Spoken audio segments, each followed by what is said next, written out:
BA तृतीय वर्ष षष्ठ सत्र हिंदी ऐच्छिक प्रश्न पत्र क्रमांक 14 अर्थात आधुनिक हिंदी साहित्य का इतिहास। इस प्रश्न पत्र में हमने अब तक भारतेंदु युग, उसके उपरांत द्विवेदी युग, इस पर संपूर्ण चर्चा की थी और आज हमने यानी इसकी पहली तासिका में छायावाद क्या है इस विषय पर चर्चा की थी और उस आधार पर आज हम थोड़ा सा विशेष रूप में अध्ययन करने का प्रयास करेंगे कि छायावाद के किस प्रकार से अलग अलग प्रवृत्तियां हैं। एक बार छायावाद की परिभाषा जो गत तासिका में हमने ली थी उसी को फिर से पुनरावृत्त करने का प्रयास करेंगे। थोड़ा सा यहाँ ध्यान देने योग्य ये बात है कि छायावाद में जो अलग अलग परिभाषाएं छायावाद की हैं उनकी ओर एक बार फिर से हम नज़र दौड़ा करके आगे बढ़ेंगे। हिंदी साहित्य का इतिहास पुस्तक के लेखक आचार्य रामचंद्र शुक्ल जी ने छायावाद की परिभाषा करते हुए लिखा है, छायावाद शब्द का प्रयोग दो अर्थों में समझना चाहिए। एक तो रहस्यवाद के अर्थ में, जहां उसका संबंध काव्य वस्तु से होता है, मतलब कथ्य से होता है, अर्थात जहां कवि उस अनंत और अज्ञात प्रियतम के को आलंबन मान करके अत्यंत चित्रमयी भाषा में प्रेम के अनेक प्रकार की व्यंजना करता है। छायावाद शब्द का दूसरा प्रयोग काव्य शैली या पद्धति के विशेष व्यापक अर्थ में होता है। अब यहाँ एक बात ध्यान रखिए, छाया का मतलब होता है सावली मराठी में, और ये एक प्रकार से प्रकाश के प्रतिरूप अंधकार के रूप में आ जाती है। जैसे एक मिनट, हाँ बोला सर, मी लायब्ररीमध्ये आलोय, या इकडे लायब्ररीमध्ये तासिका चालू आहे। तो देखिए जिस प्रकार से प्रकाश है, प्रकाश का एक प्रतिरूप छाया के रूप में होता है, और ये छाया किसकी है? परमात्मा की आत्मा में छाया। और इसके पूर्व भी हमने ये कहा था कि हिंदी साहित्य का भक्ति काल अगर स्वर्ण युग है, हिंदी साहित्य के इतिहास का स्वर्ण युग है, तो ये छायावाद हिंदी साहित्य का हीरक युग है, माणिक युग है। और इसमें आत्मा परमात्मा की और उसके प्रेम की, भक्ति की एक अलग अभिव्यंजना शक्ति में व्यंजना की गई है, जिसमें परमात्मा को अज्ञात प्रियतम कहा गया है, जो प्रकट प्रियतम नहीं है। और इसी बात को हमने देखिए भक्ति काल में भी इश्के मजाजी और इश्के हकीकी के रूप में, मतलब लौकिक प्रेम से अलौकिक प्रेम की ओर, प्रेम से भक्ति की ओर जाने का जो संदेश दिया था उसको भी हम यहाँ प्रकट कर सकते हैं।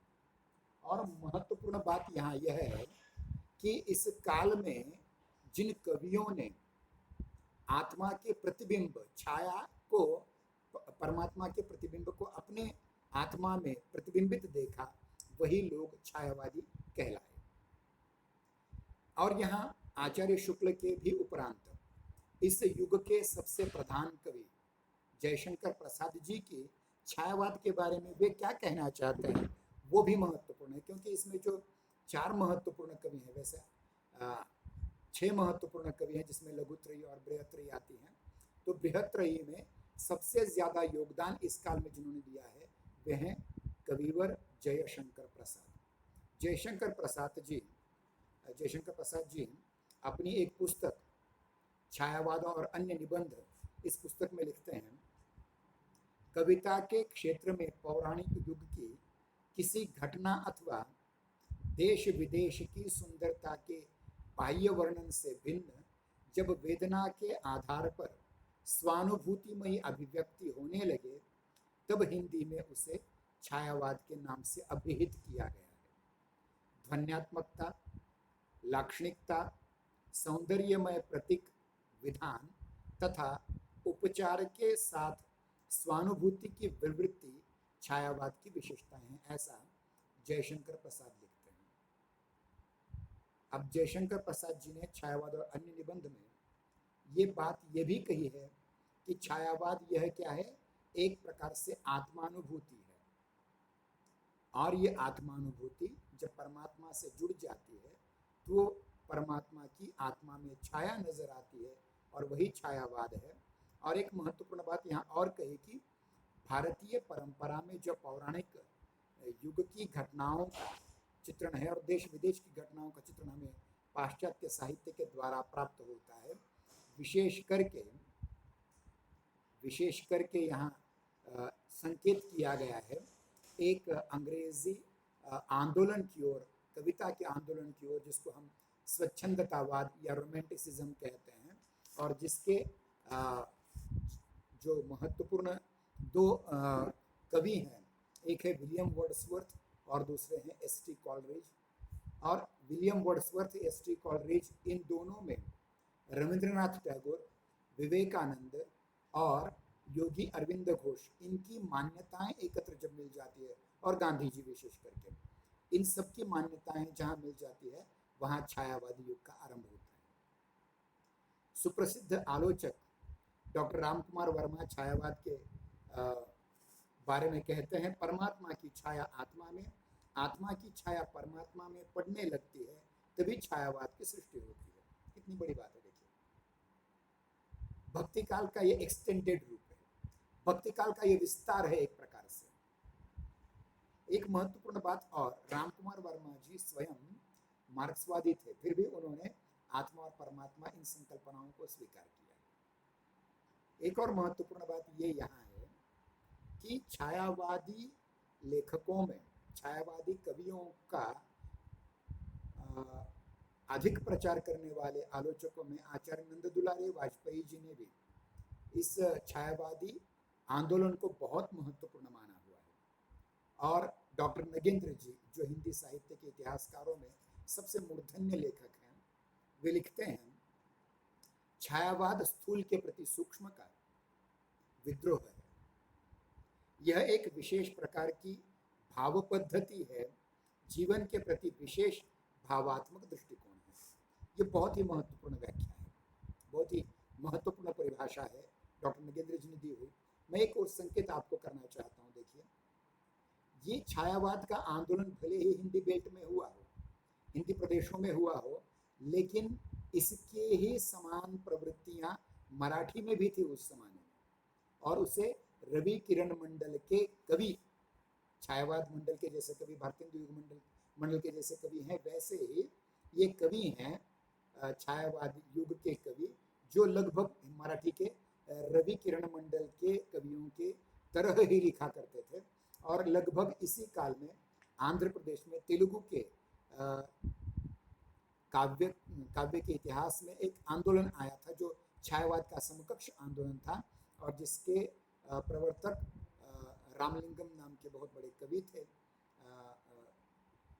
तो उन्होंने जिस आंदोलन को चलाया उसको उन्होंने नाम दिया था भाव कविता का आंदोलन। मतलब मराठी का रवि किरण मंडल हो, आंध्र तेलुगु का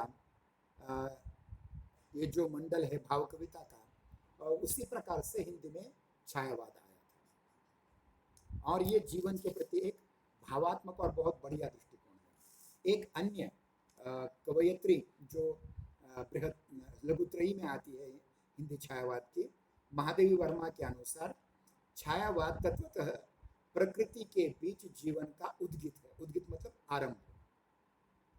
उसका मूल दर्शन सर्वात्मवाद है। बहुत महत्वपूर्ण चीज है सर्वात्मवाद।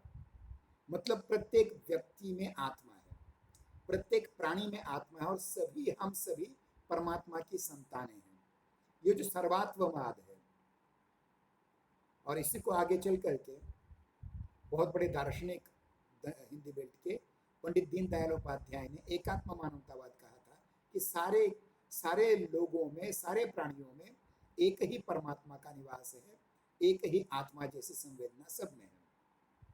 छायावाद के प्रमुख पक्षधर आचार्य नंद दुलारे वाजपेयी जी के अनुसार मानव तथा प्रकृति के सूक्ष्म किंतु व्यक्त सौंदर्य में आध्यात्मिक छाया का भाव छायावाद की सर्वमान्य व्याख्या हो सकती है। एक बार फिर से पढ़ता हूं, बहुत ही महत्वपूर्ण है।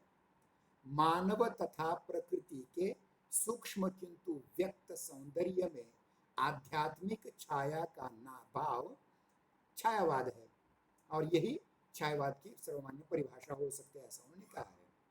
आचार्य हजारी प्रसाद द्विवेदी जी जो हिंदी के बहुत महत्वपूर्ण आलोचक हैं, वे भी लिखते हैं छायावाद के मूल में पाश्चात्य रहस्यवादी भावना, जिसको हमने रोमांटिसिज्म कहा था, स्वच्छंदतावाद कहा, जो एस.टी. कॉलरिज और विलियम वर्ड्सवर्थ की देन है, उसमें भावना अवश्य थी।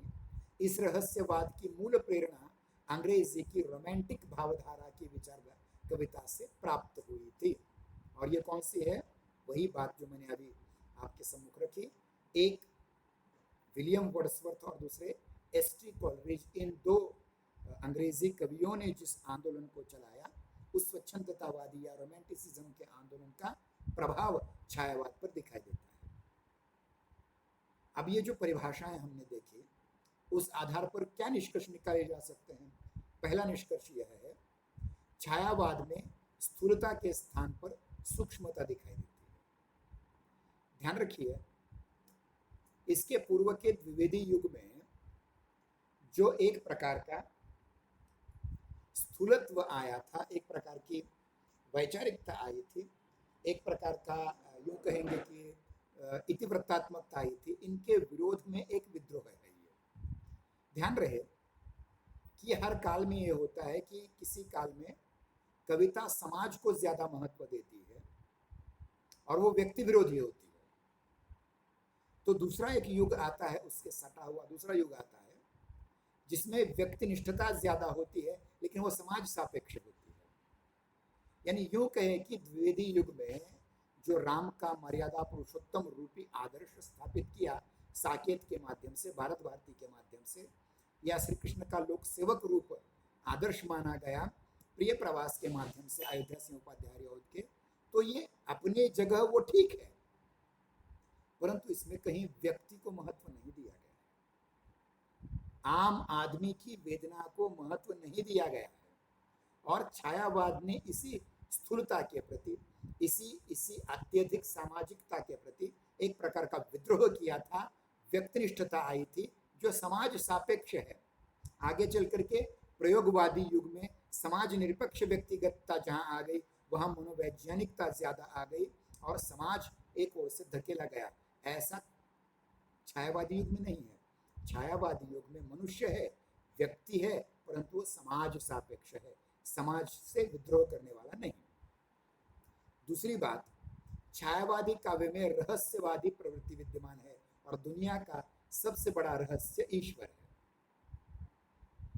ईश्वर है या नहीं, इस पर वाद विवाद हो सकते हैं, लेकिन ईश्वर को न मानने वाले भी नास्तिक हैं, वो भी ये स्वीकार करते हैं कि ये दुनिया चलाने वाली कोई न कोई शक्ति अवश्य होगी।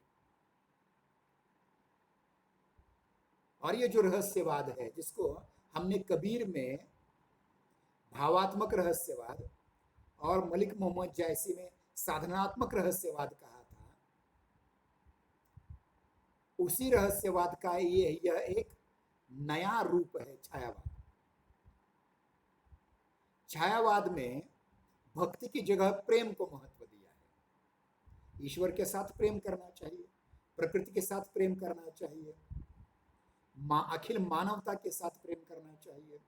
परमात्मा ने बनाई हुई प्रत्येक छोटी बड़ी चीज से प्रेम करना चाहिए। यह छायावाद की आत्मा है।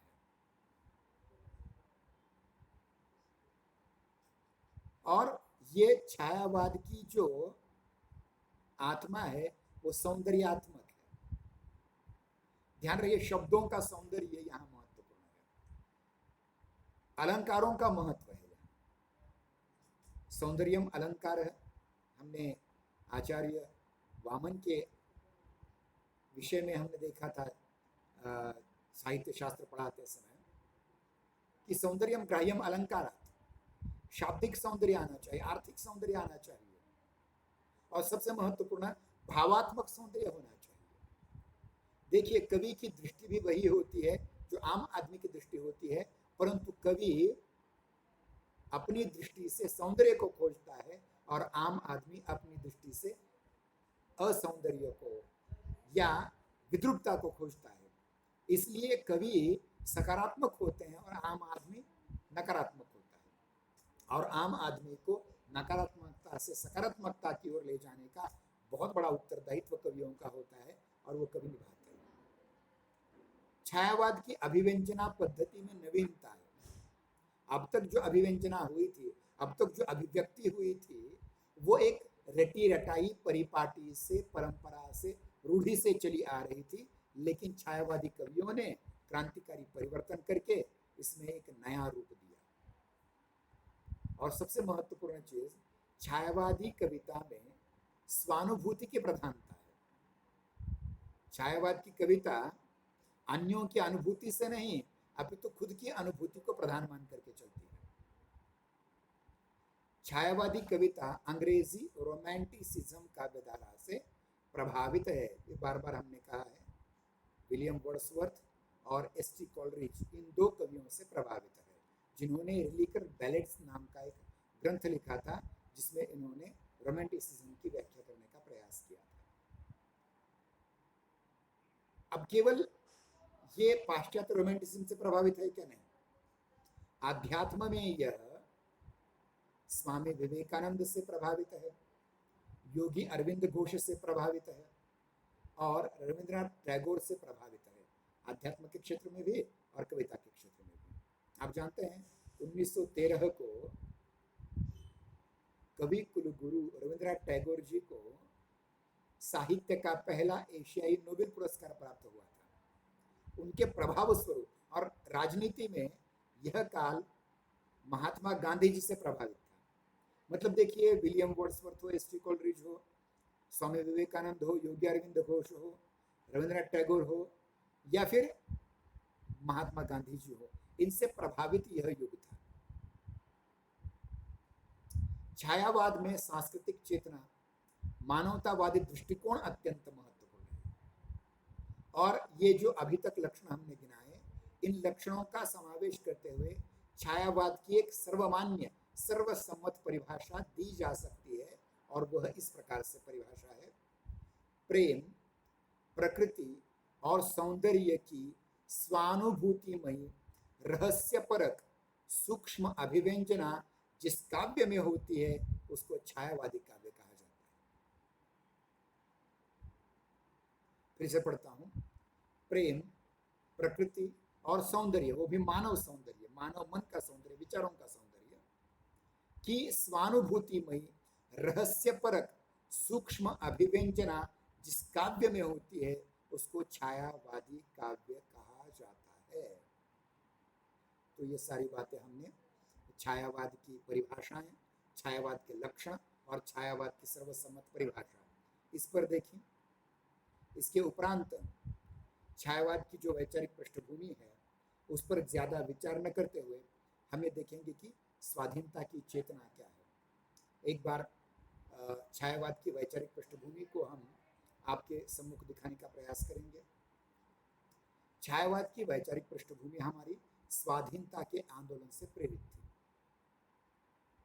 इसलिए जयशंकर प्रसाद जी अपने स्कंदगुप्त नाटक में, चंद्रगुप्त नाटक में कहते हैं: हिमाद्रि तुंग श्रृंग से प्रबुद्ध शुद्ध भारती, स्वयं प्रभा समुज्ज्वला स्वतंत्रता पुकारती, अमर्त्य वीर पुत्र हो दृढ़ प्रतिज्ञ सो चलो, प्रशस्त पुण्य पंथ है बढ़े चलो बढ़े चलो, अराति सैन्य सिंधु में सुवाड़ अग्नि से चलो, प्रवीर हो जयी बनो बढ़े चलो बढ़े चलो। इस प्रकार से अभियान गीत गाते हैं। इतना ही नहीं, निराला जी कहते हैं, निराला जी अपने देश की, वर्तमान देश की दुख दर्दमयी दृष्टिपात करते हुए कहते हैं: क्या यह वही देश है, भीमार्जुन आदि का कीर्ति क्षेत्र, चिरकुमार भीष्म की पताका ब्रह्मचर्य दीप्त उड़ती है आज जहां भी वायुमंडल में उज्जवल अधीर और चिरनवीन। क्या यह वही देश है? इतनी अवनति कैसे हुई इस देश की?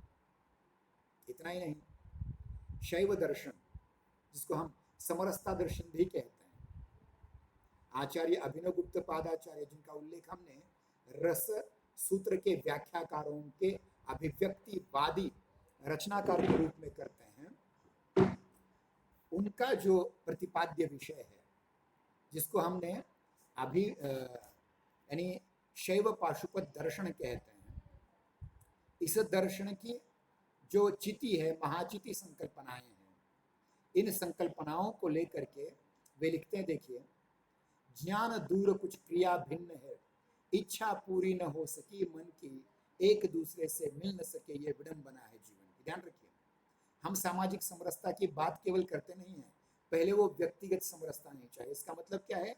हमारा ज्ञान, हमारी क्रिया, हमारी इच्छाएं, ये समरस होनी चाहिए पहले, वरना मैं कुछ बोल रहा हूँ, कुछ महसूस कर रहा हूँ, कुछ मेरे मन में विचार आ रहे हैं, मैं कुछ अलग ही बोल रहा हूँ, जैसा बोल रहा हूँ वैसा वर्तन मेरा नहीं है, तो ये समरसता नहीं है। तो समरसता के लिए क्या होना चाहिए? हमारे मस्तिष्क में वही ज्ञान चाहिए और उसी ज्ञान के अनुसार हमारे मन में इच्छाएं निर्माण होनी चाहिए और उन्हीं के अनुसार हमारे ओठों पर वही वाणी होनी चाहिए और उसी प्रकार से हमारी क्रियाएं होनी चाहिए। यही समरसतावाद है। अब देखिए, इस पर गांधी जी का बहुत बड़ा प्रभाव है। आप जानते हैं कि गांधी जी ने 1914 में, वे 1913-14 में वे दक्षिण अफ्रीका के नैताल से आंदोलन कर करके वापस आए और जब भारत में आए तब कांग्रेस में जहाल मतवादी तिलक, लाजपत राय और बिपिन चंद्र पाल, लाल बाल पाल का बहुत बड़ा योगदान था। लेकिन जैसे 1919-20 में तिलक जी की मृत्यु हो जाती है तो कांग्रेस की सारी बागडोर महात्मा गांधी जी के हाथों में आती है। अन्य जो लोग थे, बिपिन चंद्र पाल और लाला लाजपत राय, इन्होंने कांग्रेस छोड़ करके हिंदू महासभा ज्वाइन की थी। इसलिए इस जमाने में कांग्रेस के सारे सूत्र, सारी बागडोर गांधी जी के हाथों में आई थी 1920 के आसपास। और 1920 से लेकर के 1947 तक, देश के स्वाधीन होने तक, इस देश में एक ही नेता ऐसा था जिस नेता की बात संपूर्ण जनता तक पहुंचती थी और सारे के सारे उनका अनुकरण करते थे। वे थे परम पूज्य महात्मा गांधी जी। और इनका प्रभाव इस काल के साहित्य पर पड़ना भी सहज था। गांधी जी एक ऐसे युग पुरुष थे जिन्होंने अपने सिद्धांतों से समग्र युग चेतना को प्रभावित किया। तत्कालीन समाज, राजनीति, साहित्य, सभी पर गांधीवाद का अक्षुण्ण प्रभाव दिखाई देता है। छायावादी कविता भी गांधी जी के सिद्धांतों से प्रभावित दिखाई देती है। कामायनी, जो छायावाद का सबसे महत्वपूर्ण महाकाव्य है, उसमें श्रद्धा गांधी जी की तरह चरखा चलाती है, तकली चलाती है। ये गांधी जी का प्रभाव हमें यहां दिखाई देता है। इतना ही नहीं, वह हिंसा का विरोध करती है। मनु जब अपने बच्चे के अच्छे भविष्य के लिए एक प्राणी की बलि देना चाहते हैं तो वो उसे रोकती है, अहिंसा के मार्ग से जाने का प्रयास कराती है उसे। ये भी गांधी जी का प्रभाव दिखाई देता है।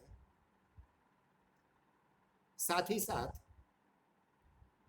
मनु को निवृत्ति मार्ग से प्रवृत्त करा करके प्रवृत्ति मार्ग में झोंक देती है, जो गांधी जी के जीवन की सबसे महत्वपूर्ण चीजें है। सत्य, अहिंसा, प्रवृत्ति, ये जो चीजें गांधी जी के दर्शन की हैं, उनमें उनका प्रचार प्रसाद जी यहाँ अपनी नायिका के माध्यम से करते हैं। उनकी नायिका जो है श्रद्धा, वो कुछ और नहीं, मीराबेन का प्रतीक है। मीराबेन जो गांधी जी की पोती थी, जिनके साथ गांधी जी ने बहुत बड़े आंदोलन किए थे, उनका नाम है।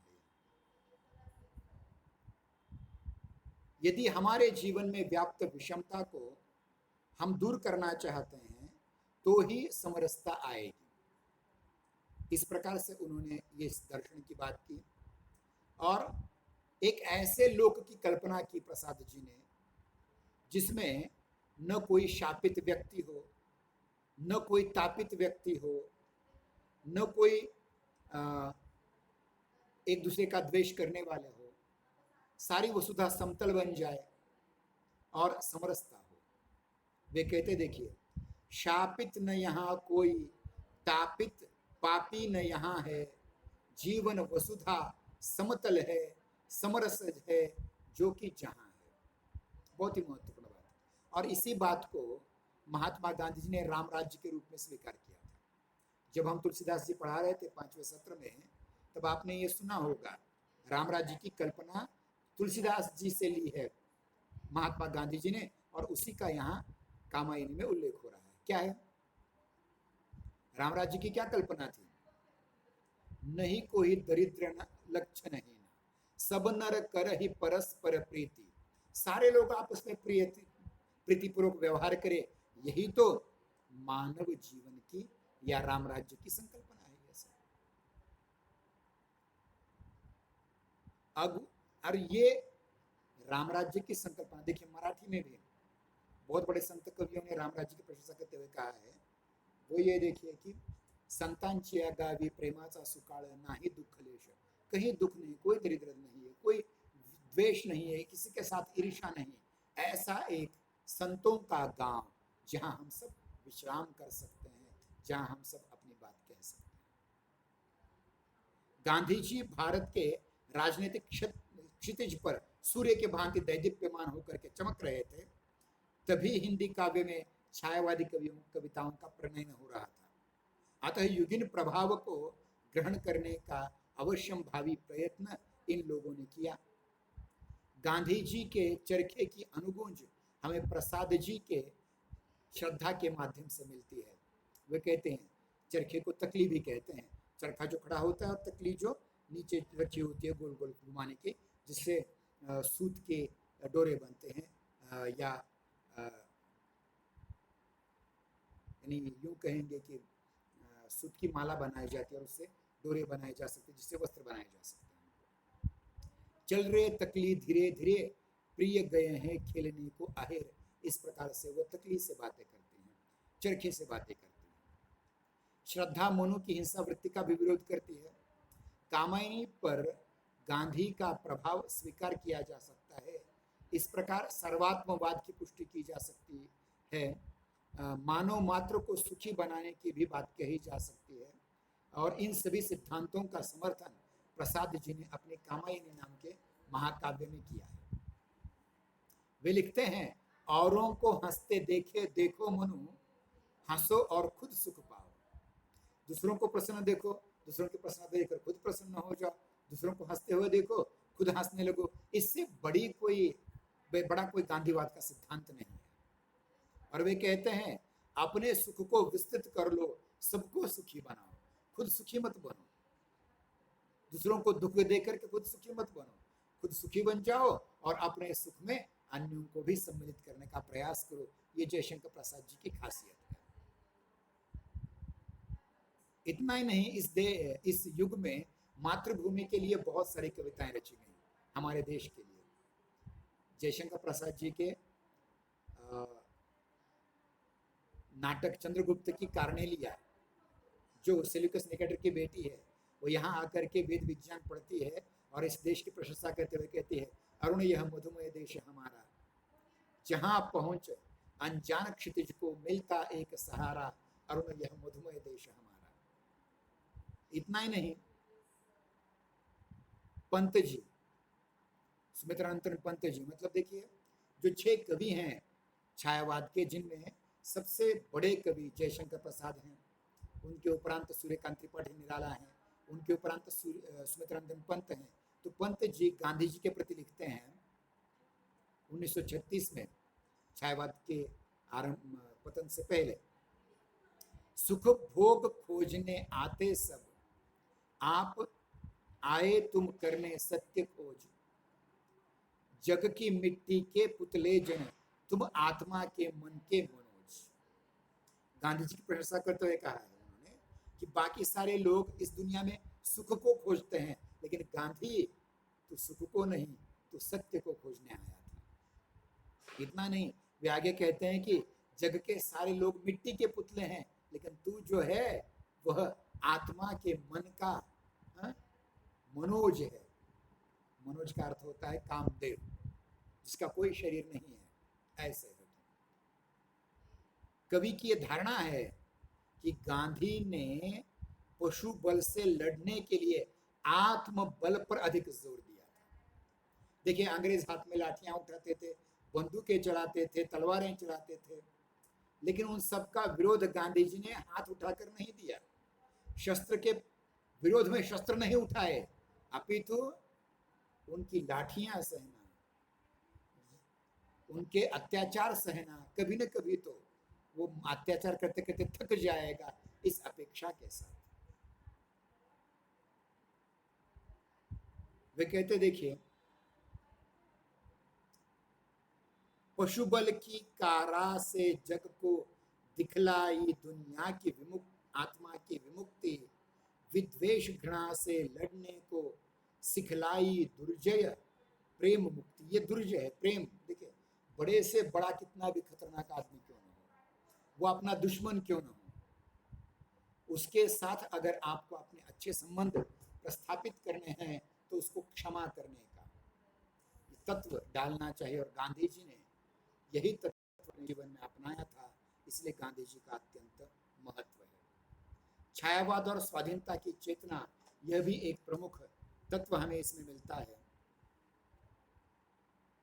क्योंकि 1920 से पहले ही उस काल के सर्वाधिक प्रसिद्ध असंतोषकारी नेता लोकमान्य तिलक जी ने कहा था कि स्वराज्य मेरा जन्म सिद्ध अधिकार है और वो मैं प्राप्त करके ही रहूंगा। तो इस काल की कविता पर यह स्वराज्य की चेतना, स्वाधीनता की चेतना आरूढ़ थी। इसलिए देखिए कि यहाँ आरंभ, छायावादी कविता का आरंभ हो जाता है तिलक जी की मृत्यु के साथ, और छायावादी कविता का समापन होता है सुभाष चंद्र बोस जी के अभियान के साथ। और उन्होंने क्या कहा था, तुम मुझे खून दो मैं तुम्हें आजादी दूंगा, या फिर चलो दिल्ली का नारा उन्होंने लगाया था। और सबसे महत्वपूर्ण उनका जो अभियान गीत था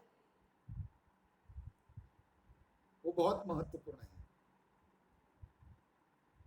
जैसे चल चल रे नौजवान, या फिर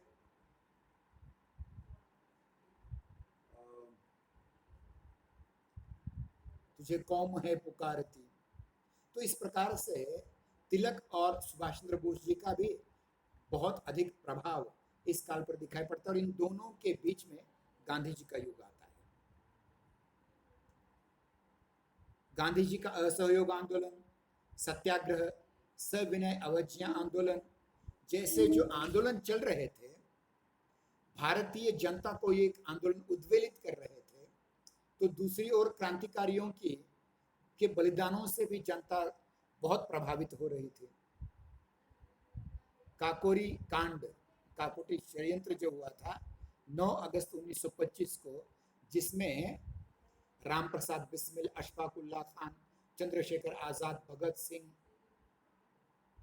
राजेंद्र लाल बिहारी जैसे अनेक क्रांतिकारी शामिल थे। और उसके बाद लाला लाजपत राय जी की मृत्यु के कारण जो सॉन्डर्स नाम का व्यक्ति था, उसको गोलियां मारी बाद में चंद्रशेखर आजाद, राजगुरु और भगत सिंह ने। तो ये बहुत महत्वपूर्ण घटना थी 8 अप्रैल 1929 में। फिर इसके उपरांत असेंबली में बम फेंकने वाले बटुकेश्वर दत्त और भगत सिंह, ये तीसरी घटना थी। और इसके उपरांत हम देखते हैं कि राम प्रसाद बिस्मिल, अशफाक उल्लाह खान इत्यादि को काकोरी कांड में फांसी की सजा हुई, और बाद में सॉन्डर्स की हत्या और असेंबली बम प्रकरण में भगत सिंह, राजगुरु और सुखदेव, इन तीनों को फांसी हुई। वो दिन कौन सा था? 23 मार्च 1931। और इस महत्वपूर्ण घटनाक्रम इस काल के हैं।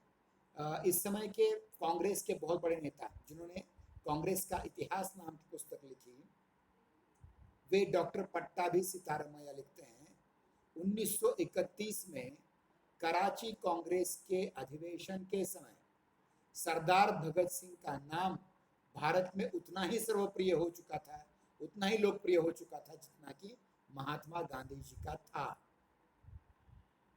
यह बहुत ही महत्वपूर्ण घटना इस काल की है। इन सभी परिस्थितियों का प्रभाव छायावादी कवियों पर अनिवार्य रूप से पड़ा और छायावाद की लघुत्रयी के प्रधान कवि माखनलाल चतुर्वेदी जी ने फूल की चाह या पुष्प की अभिलाषा इस कविता में उन्होंने कहा,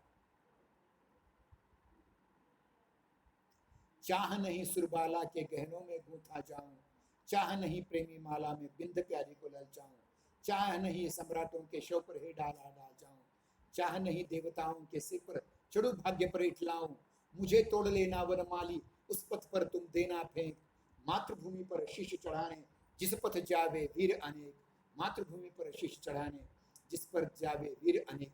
इस प्रकार से देशभक्ति युक्त क्रांतिकारी कविताएं इस काल में हुई। प्रसाद जी का एक काव्य संकलन था शेर सिंह का शस्त्र समर्पण, इसमें भी यही है, शेर सिंह का आत्मसमर्पण, इसमें भी उन्होंने क्रांतिकारी कवियों का भाग पक्ष लिया हुआ है।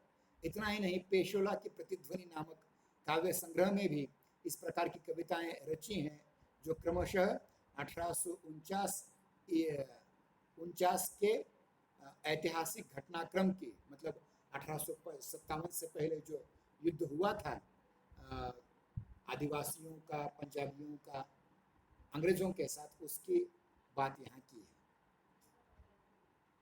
सिखों के, ध्यान रखिए, सिखों के वीर सेना ने अंग्रेजों के दांत खट्टे किए थे। 1949 की घटना है, 1849 की घटना है। पेशोला की प्रतिध्वनि में उदयपुर के पिछोला और झील को देख करके राणा प्रताप की वीर भूमि मेवाड़ का स्मरण किया है। पेशोला की प्रतिध्वनि में राणा प्रताप, ध्यान रखिए, जब भी हम मध्यकालीन इतिहास को एक नए सिरे से देखते हैं तो दो ही नाम हमारे सामने आते हैं, एक राणा प्रताप और दूसरा छत्रपति शिवाजी महाराज, जिन्होंने हमें जीना कैसा सिखाया। तो उदयपुर के पिछोला नामक झील को देख करके, जहां से कूद मार करके उनका घोड़ा आया था चेतक, और कूद मारने के उपरांत वो मर गया, तो उसे देख करके उन्हें पेशोला की प्रतिध्वनि इस काव्य संग्रह में इसका वर्णन किया हुआ है। इसके उपरांत अगर हम देखें तो राष्ट्रीय भावना से ओतप्रोत इस काल की कविता में कवि ने प्रश्न किया है कि देश को स्वतंत्र कराने का बोझ उठाने को कौन तैयार है। नई पीढ़ी से कवि अनुरोध कर रहे हैं कि तुम आ जाओ आगे, क्योंकि ध्यान रखिए, बच्चा क्रांति नहीं कर सकता, बूढ़ा क्रांति नहीं कर सकता, क्रांति कर सकता तो वो केवल युवा। कौन लेगा भार यह, जीवित है कौन, सांस चलती है जिसकी, कहता है कौन ऊंची छाती कर, मैं हूं मेवाड़ में अरावली श्रृंग का समुन्नत सिर किसका, बोलो कोई बोलो, अरे तुम क्या सब मृत हो, मरे हुए हो, अरे जिंदा हो तो बोलो। इस प्रकार से महाराणा प्रताप की वीरता का यहाँ वर्णन किया गया है। इसके उपरांत जीवन और जग की सत्यता को प्रतिपादित करने वाला दर्शन कामायनी में दिखाई दिया है।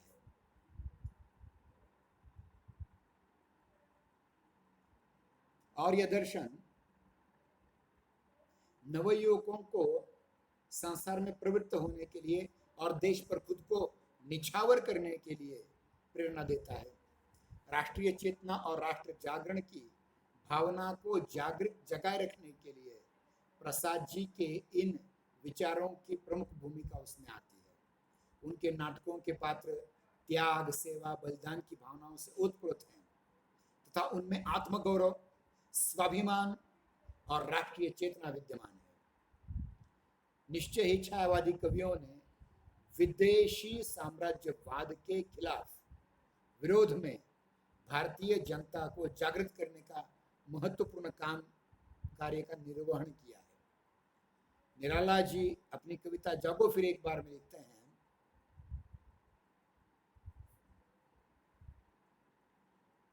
वह राष्ट्र प्रेम के ओजस्विनी भावों से दीप्त होकर भारत माता की अद्भुत कल्पना करते हुए अपनी वंदना इन शब्दों में व्यक्त करते हैं। जय भारती विजय करे, कनक शस्य कमल धरे, लंका पदतल शतदल, गर्जितोर्मी सागर जल, धोता शुचि चरण युगल, सब कर भू अर्थ मरे भरे। इस प्रकार से उन्होंने कविता की है। जागो फिर एक बार इस कविता में आगे चल करके प्रसाद जी कहते हैं, जागो फिर एक बार में निराला जी कहते हैं, तुम हो महान, तुम सदा हो महान, है नश्वर यह दीन भाव। यह जीवन नश्वर है, ये कहना दीन भाव है। कायरता काम परकता ब्रह्म हो तुम, बदरज भरी है नहीं, पूरा यह विश्व जागो फिर एक बार। पूरा विश्व भार जागो फिर एक बार बहुत ही महत्वपूर्ण कविता इस काल की रही है।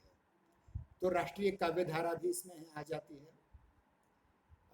भारतवासियों के जागृत होने के लिए वे कहते हैं, देखिए निराला जी कहते हैं, ओ भिखमंगे, ओ पराजित, ओ मजलूम, ओ स्थिति विहीन, तू अखंड भंडार शक्ति का, आज अरे जाग अरे निद्रा सम्मोहित। किस निद्रा में पड़ा है तू, बाहर निकल आजा, देख देश की क्या अवस्था है, इसको स्वाधीन बनाने के लिए तू क्या कर सकता है।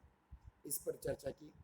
आगे वे बलिदान का महत्व स्वीकारते हुए कहते हैं बलिवेदी सखे प्रज्वलित, भांग रही ईश्वर क्षण क्षण, आओ सब युग लगा दो तुम अपने यौवन का ईंधन। इतना ही नहीं, नवीन बालकृष्ण शर्मा नवीन जी एक विप्लव गीत गाते हैं। वे कहते हैं, देखिए कभी कुछ ऐसी तान सुनाओ जिससे उथल पुथल मच जाए, एक हिलोर इधर से आए, एक हिलोर उधर से आए, प्राणों के लाले पड़ जाए, त्राही त्राही मच जाए, कभी कुछ ऐसी तान सुनाओ। निराला जी की एक कविता है ध्वंस, इसमें वो कहते हैं, एक बार बस और नाच तू श्यामा।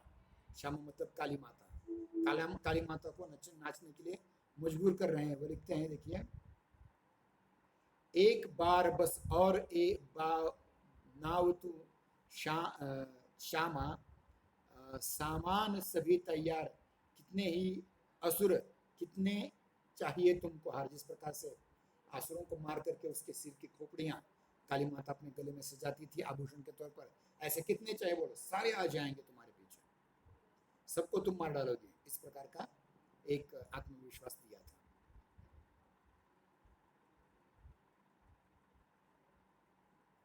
और चाह नहीं सुबह की उन्होंने बात कही है। इस काल के जो कवि हैं, इस काल के जो प्रधान कवि हैं, उनमें माखनलाल चतुर्वेदी, बालकृष्ण शर्मा नवीन, सुभद्रा कुमारी चौहान, रामनरेश त्रिपाठी, रामधारी से दिनकर, सियाराम शरण गुप्त आदि महत्वपूर्ण है। तो आज यहाँ रुक जाते हैं। हम कल की तासिका में, कल जरा जल्दी लेंगे, कल की तासिका में हम छायावादी युग की प्रमुख प्रवृत्तियाँ, इनको लेकर के हम चर्चा करेंगे, जिसके अंतर्गत